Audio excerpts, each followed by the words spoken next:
Once upon a midnight dreary, while I pondered, weak and weary, over many a quaint and curious volume of forgotten lore, while I nodded, nearly napping, suddenly there came a tapping, as of someone gently rapping at my chamber door.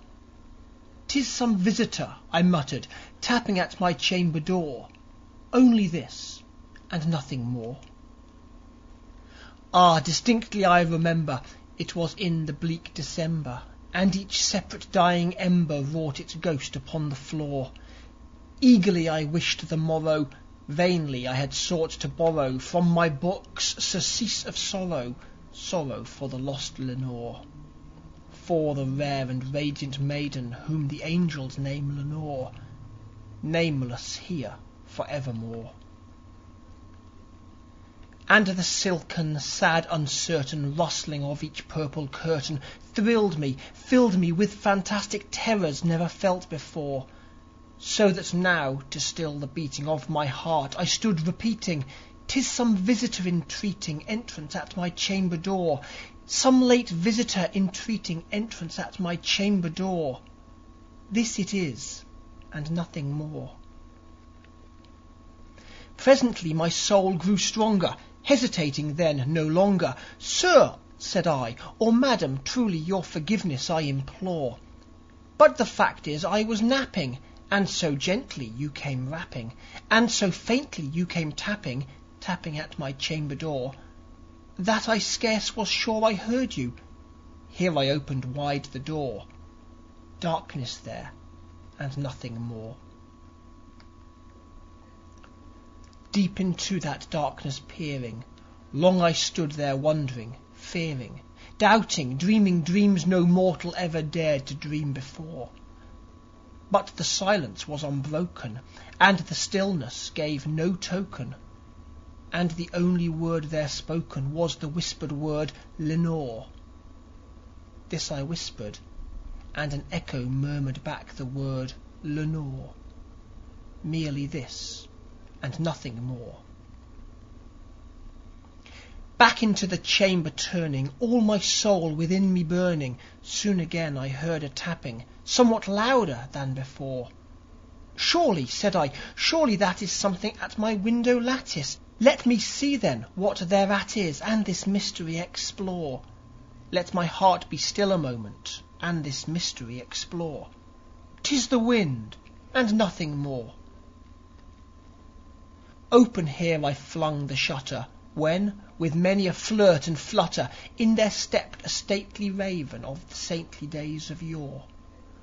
Not the least obeisance made he, not an instant stopped or stayed he, but with mien of lord and lady perched above my chamber door, perched upon a bust of Pallas just above my chamber door, perched and sat, and nothing more.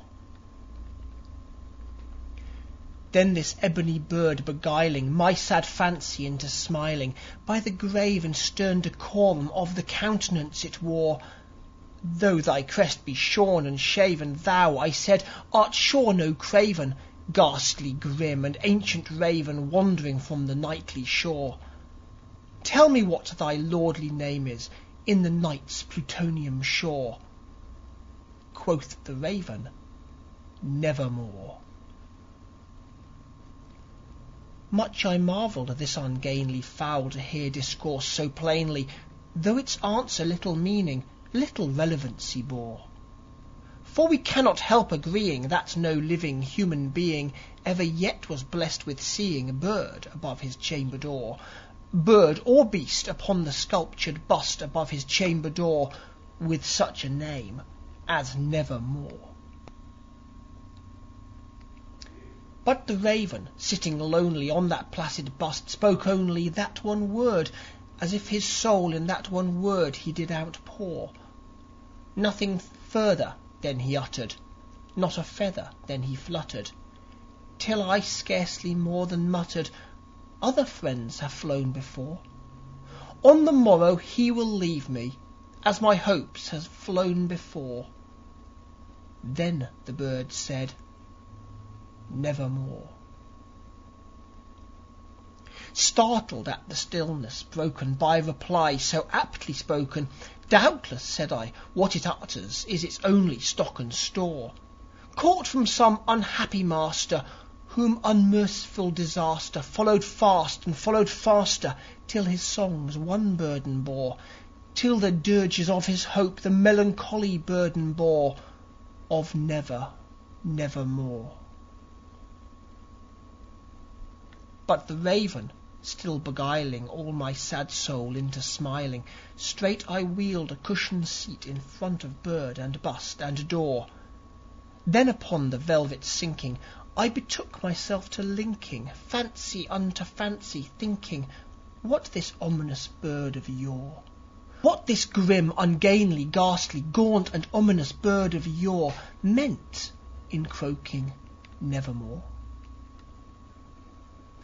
This I sat engaged in guessing, but no syllable expressing to the fowl whose fiery eyes now burned into my bosom's core. This and more I sat divining, with my head at ease reclining on the cushion's velvet lining that the lamplight gloated o'er, but whose velvet violet lining with the lamplight gloated o'er she shall press, nevermore. Then, methought, the air grew denser, perfumed from an unseen censer, swung by seraphim whose footfalls tinkled on the tufted floor.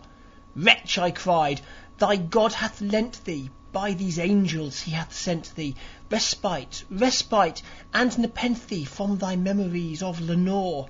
Quaff, oh quaff this kind nepenthe, and forget this lost Lenore."